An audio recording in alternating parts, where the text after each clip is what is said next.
What's up, everyone? Welcome back to another episode of Boleros. We're back here for an emergency pod. First time in a long time na nag-emergency pod tayo. Say hello, guys. Gab and Maui. Hello, hello. Okay. Sige. So we just had our podcast yesterday. Controversial podcast. Lots of really good comments. Thank you for all the comments. We will get back to everyone. But let's talk about the most important news in the UAP, I don't know, since a few weeks ago. Jared Bahay commits to UP. It's an early commitment. Remember, may 1 year pa, junior pa siya, grade 11 pa siya. But Jared Bahay commits to UP. Instant reactions. Let's start with you, Maui. Go. Pwede pa bumawi. One more year. No, Grabe. I think yung sa akin, expected na. I saw yung comments si Jared Bahay sa Twitter with the UP players. They were already giving hints that he was going to commit to UP. Pero parang sakit pa rin kahit expected na. I think ah it's super hard to accept a player who's playing for Ateneo de Cebu, second of Ateneo, and now is going to our rival right now, UP. I don't know. It stings. It's probably like what I felt like when LeBron Lopez went to UP, but or baka even even bigger pa for me. I've been watching sila Jared Bahay, sila Pablo Abadam, Coronel Mason Amos sa under 16 and under 18 nung most recent na FIBA. And I really liked yung chemistry ni Amos and ni Bahay, and I was very excited. I was especially when I saw Bahay with Coach Sab. So right now I'm really speechless and trying to accept. Wala pang galit, more of acceptance. Yun.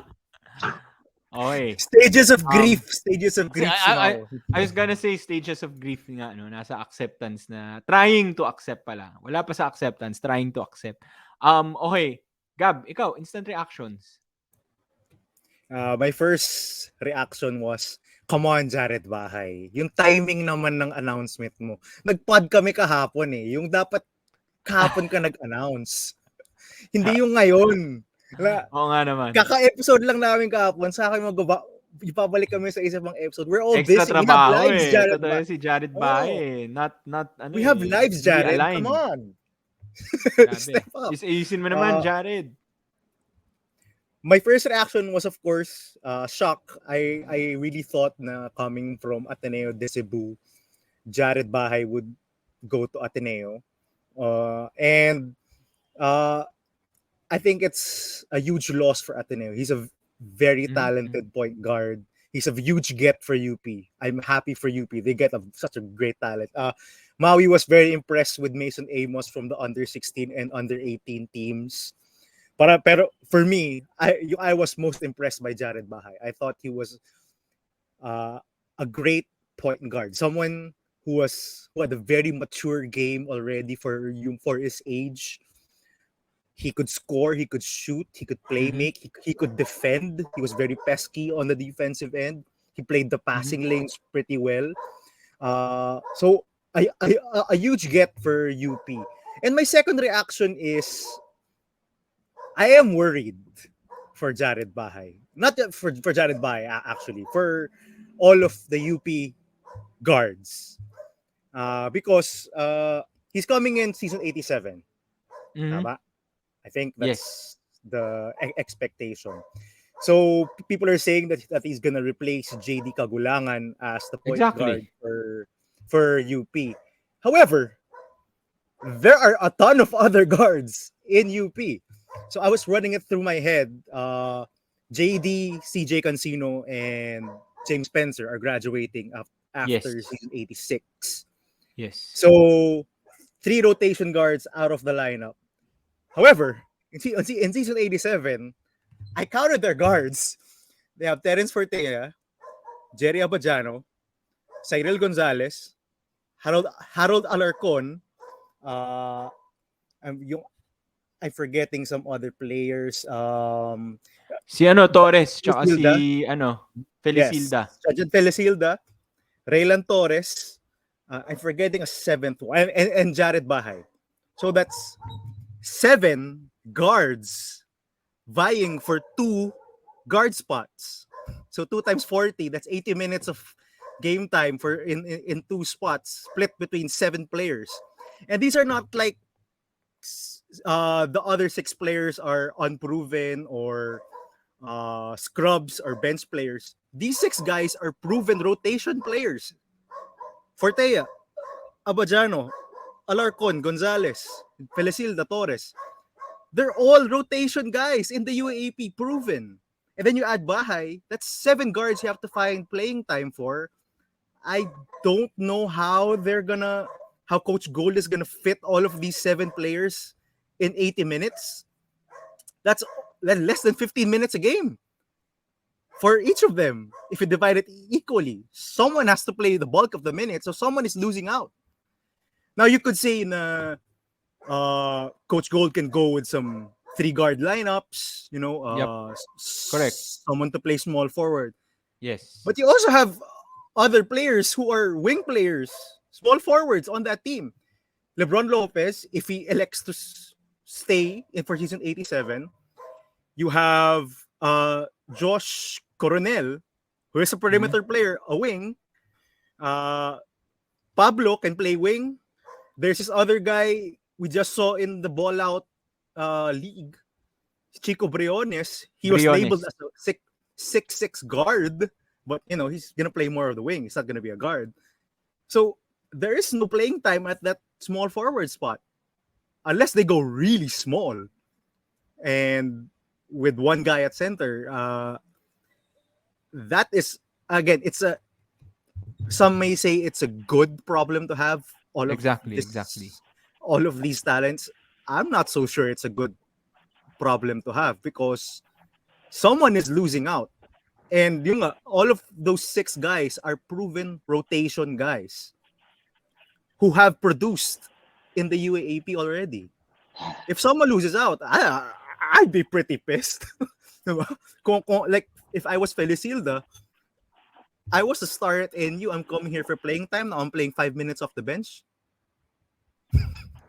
I would be pissed. So that's my second reaction. Once I got to think about it more.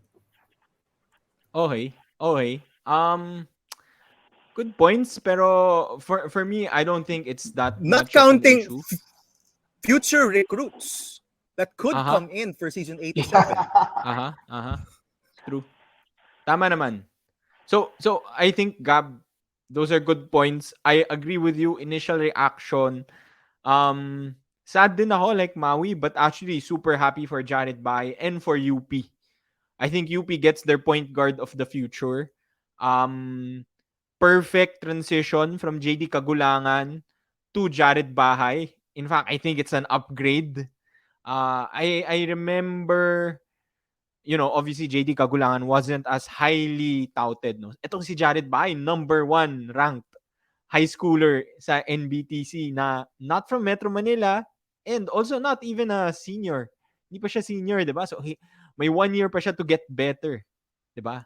That's for me, that's mind-boggling na parang what? May 1 year junior ay ano ba tawag doon? Grade 11 pa lang siya. Hindi pa siya grade 12. May 1 year pa siya gumaling, lumaki, gumaling to improve on, no? So highly, highly, highly touted guard. I think it's a no-brainer. Even if you have 10 guards in your rotation, if you can get Jared Bahay, you have to get Jared Bahay. If you're building like a contending team, any team that wants to contend wants to get Jared Bahay. So, no-brainer for UP. Happy for them. They get their point guard of the future. Um, Nisip ko din That's kasi, if he Gab. stays. Yes, yes, yes. But I am sure UP doesn't expect him to stay for like 5 years. I'm saying they get someone to replace JD Kalgulangan. Someone that they can trust to play the point guard, win them games. I understand maraming point guard yung UP, but Jared Bahay is on a totally different level than all the other 6 guys that you mentioned. Sorry na lang sa kanila. Tapos iniisip ko, Sorry na lang sa kanila, ang puta. ano ba yung option ni Jared? Wow! Ano yung other option ni Jared Bahay? Realistically, if ako si Jared Bahay, I wanna join a contending team, ano yung other option ko? And most probably his second option. Let's assume it's Ateneo, di ba? Parang it's the same story in Ateneo eh. Sobrang daming guards ng Ateneo right now. And meron pa silang Fortsky Padrigao who is, you know, who was an MVP contender, no? So, Yeah. if if I'm Jared, I would shine more, get more playing time with UP than actually with Ateneo. Um surprising ba Wait, na he wait, wait, wait, announced wait, wait. surprising Wait, ba wait, na wait, he wait, wait. announced this Wait, early? wait. Go, go, go. Uh, when you're talking about Padrigao playing on an MVP level in previous year, you gotta ask, is he gonna be there if Jared Bahay committed to Ateneo the following year? I think right now yung guard rotation ng Ateneo as we saw nung strong group game is very fluid right now. So I don't know if UP would have been the best situation for Jared Bahay. But yeah, definitely with the graduating player such as JD Kahulangan, um, Jared Bahay can just step in. Yeah, And exactly. yeah, Jared Bahay can just step in. And then like you, Sam, I think the guards of UP right now, sila Fortea and sila Badiano. Sorry, but Jared Bahay is a complete package. I think Iba eh. Abadiano is a defensive ace, but he lacks the playmaking and the offensive skills. Portea is the complete opposite. He's a scoring guard, shooting guard, more probably better as suited as a shooting guard. We saw glimpses last year of him playing point guard. He was a turnover machine. And I think Jared Bahay coming in would be problem for those people. But UP was, I don't know, like you, Sam, I'm questioning why did Jared Bahay have to make a decision this early? Bayad na siguro. Yun. Hindi I just naman. wanted to contest the point, Sam, that you made, that UP was is that Ateneo had a lot of guards. Yes, Ateneo had a lot of guards, but they are unproven guards. The only proven Okay, guard that fair they enough, Yep, have fair yep, enough. there yep. is Fortsky Padrigao, Words and lang. you can and Gab Gomez. Gomez Gab siguro. Gomez, you can Yeah. argue Gab Gomez. Oh, yeah, and Gab Gomez was pretty solid off the bench. But other than that, there are no proven guards in Ateneo. And you could say Chris Kuhn, who was a point Okay, guard okay. but Chris failed Kuhn, yes. but failed to do so. But you know he's gonna play the wing now with Dave and BJ gone. So I would not say that Ateneo is a similar situation to UP. UP again, 6 players, proven rotation, even star players uh, at their position. Ateneo has one, and other guards, potential guards who have not proven that they can produce at the college level. So I don't agree with that. I'm just saying, ay, tama naman, no? Good point, good point. I'm just saying, it's not as clear-cut na Ateneo was the best choice also.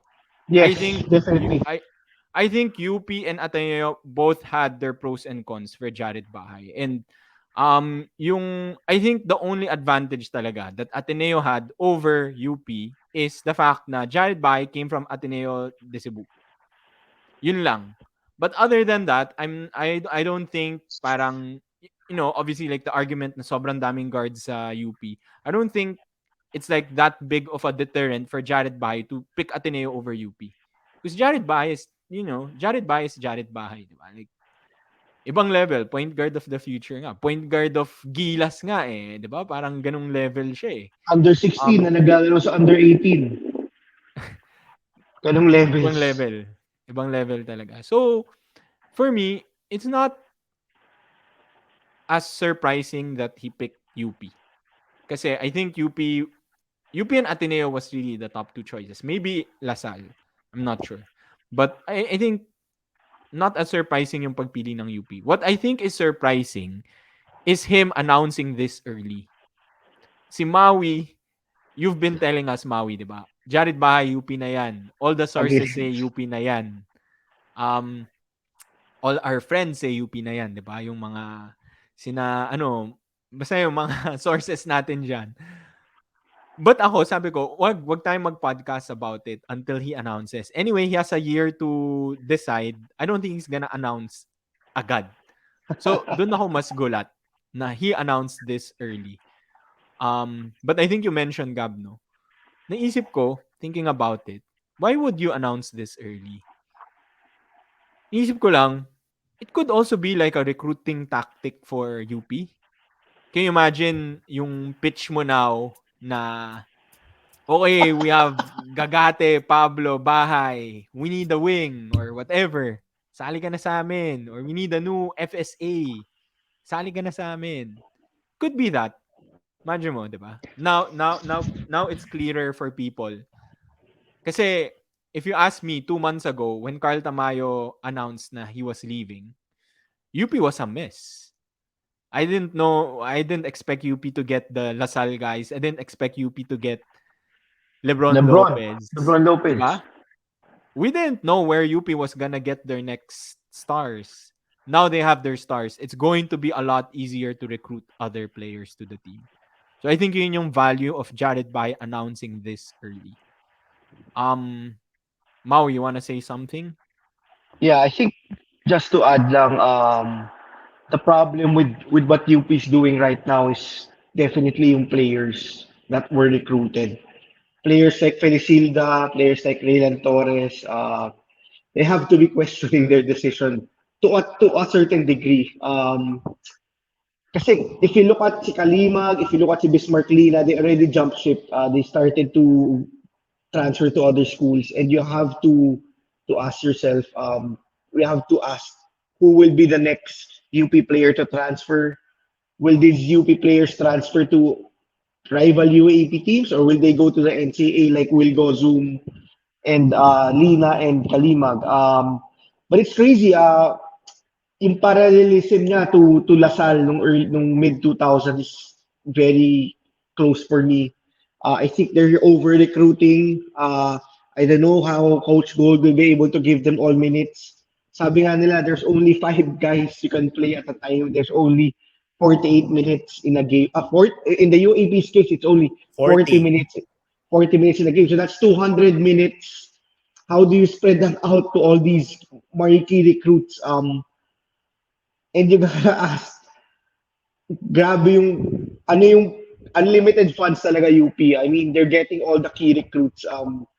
When they got Lebron Lopez, who would have thought that they would get Jared Bahay? Who would have thought that they would get all the 3 gems from LaSalle, all under 18 proven players who competed for the Philippines and national team? But if I were a player playing for UP, I would probably be very nervous. Players like Alarcon, Yes. Kyril Gonzalez, pare, Not so much si Alarcon, Mau. Ako yung point guards nila. definitely Abadiano. If I'm Forte, I'm probably trembling right now. And ang rumors is they're also gonna get si Andy Hemajo from Letran. So I don't know. Some of the point guards that are waiting for their time, if Jared Bahay does indeed leave early, would probably still not have a chance if they do indeed land that another top prospect naman, a batch lower than Jared Bahay. So I don't know. I don't know if it's strategy ata ng UP, just get everyone so everyone will not have a competent team. I don't know, but LaSalle couldn't deliver when they recruited everyone. I think Ateneo has done a better job developing players. I was hoping that UP would develop players since diba, we mentioned sa previous podcast natin that they also want to handle yung UP juniors nila. And Coach Goldwyn brought most of his NU players who he also developed. So I'm quite surprised. But I'm quite surprised at their strategy, but I'm not surprised. Bo Perasol is a genius when he recruits players. You saw it in Ateneo. He got Arvin Tolentino. He got all the all those top recruits, CJ Perez also before. So I'm not surprised that UP also with their unlimited pool of funds is getting all these players. Coach Bo is uh, they made the right decision, in my opinion, to make Coach Bo the director of their program. Probably more suited as a director, more so than a coach. You know. Good point, Maui. Good point on Coach Bo. Let's give him his ano no, his due credit. Gab, wanna say anything before we close this? 20 minutes na pala tayo. Same sentiments as Maui. Again, very reminiscent of what LaSalle did in the early and mid 2010s. I don't think Bismarck Lina, as Maui said, is the last player to leave UP. There will be other players to leave UP. If you're, si Bismarck Lina was supposedly gonna take one of the backup spots to, or perhaps start in the front court beside Malik Diouf. And I now think he's buried Maui again. I think Maui in one of our podcasts sabi mo yun na baka watch out for Bismarck Lina, he might get more minutes now na wala na si Yeah, Natamayo or something like that. yeah. Ako rin, Hindi na. that, Wala na. I mean that's what I, that's the direction, di ba? From previous seasons, kaya they were really trying to give him playing time, di ba? To develop. yeah. That was also my expectation na, okay, you see Galinato, Lucero, and Tamayo are gone. Still have si Bismarck Lina. Maybe you could fill the Si holes there. But Torculas, di ba? Kahit si saka si Torculas. Torculas. And So, I now don't know. you just recruited Pablo a whole Gagate, lot of Lopez. players who will play your position. So si Yeah. Bismarck Lina, yung kudos to him. The boss make the right decision. I'm not gonna get playing time here. I'm gonna go somewhere else. So yeah, I think RC Kalimag and Bismarck Lina are just a start. There are gonna be a lot more players exiting UP. With that said, Jared Bahay is a hell of a get. He's a talented Wow. motherfucker. So Wow. uh I just want to see him play. But yeah, magul Coach Gold, there's a lot of decisions to make, man. A lot of decisions to make. Good problem for him. Okay. That's it. That's our emergency pod. Let us know your thoughts. Sino ang next top recruit na mapupunta sa UP Ateneo or one of these UAAP schools? Sa iba I don't naman, know. FEU, UE, Oh, I don't know. Adamson, hopefully they get Kasi more players. sa totoo lang, nagulat kami dito sa announcement na to. So, we'll see kung meron pang iba. Comment below your thoughts. Don't forget to like and subscribe. See you hopefully next week na. Tama na yung emergency pod. Bye-bye.